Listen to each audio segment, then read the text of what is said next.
My name is Camilo. Joyce and I started off together a long time ago as fellows. I was until recently based right here in the neighborhood in Las Cruces at New Mexico State University. In fact, I just moved from there in May. So this has been a special opportunity to come back much sooner than I expected, and I'm really happy. I mean, thanks to this invitation and the initiative of all of you. My work here was around a border human rights documentation project. Basically, my work is in human rights. I'm a human rights lawyer, civil rights lawyer, advocate, organizer. I used to work at American Friends Service Committee, directing the immigrant rights program, so Don and I knew each other back then. So there are lots of connections. And then I met Carmen in Mexico and Colombia, and those are exactly my dualities. My family's from Colombia. I was born and raised in New York, in an immigrant family.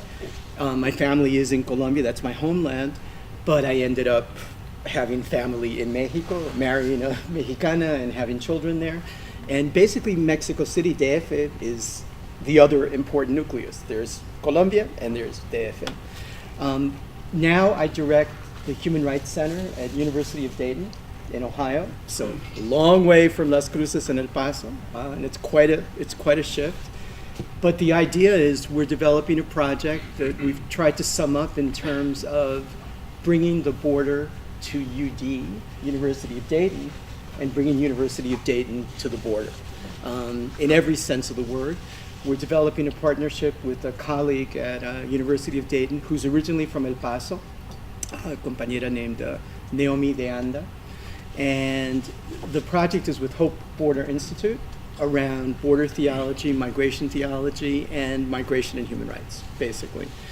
In terms of the work we do in human rights, I mean, I've been on the job for 2 weeks, so this is kind of, I'm still like, learning the rap, and I'm bringing my brochures and so on, and sometimes I still think I'm in NMSU, and in fact, I think my tag says NMSU, but now it's Dayton. I have to get that straight. The focus is on the human rights emergency in Mexico and the ongoing peace process in Colombia, and the way those two processes are connected, and the ways in which U.S. policy, sadly, has reproduced what we would describe as complicity with state terror in Colombia and made that land in Mexico through the so-called drug war.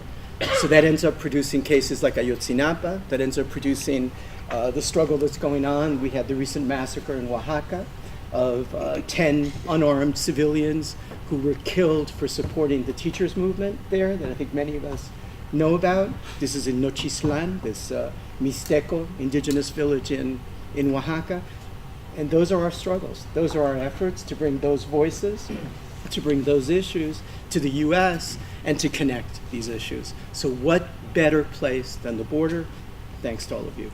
So muchas gracias. So it's poverty and human rights would be the connection. No, I mean, we look at poverty as a human rights violation. We can talk more about that, the sustainable development goals, et cetera, but it's, learning from those of you who are actually engaged in the land and what we would say in Mexico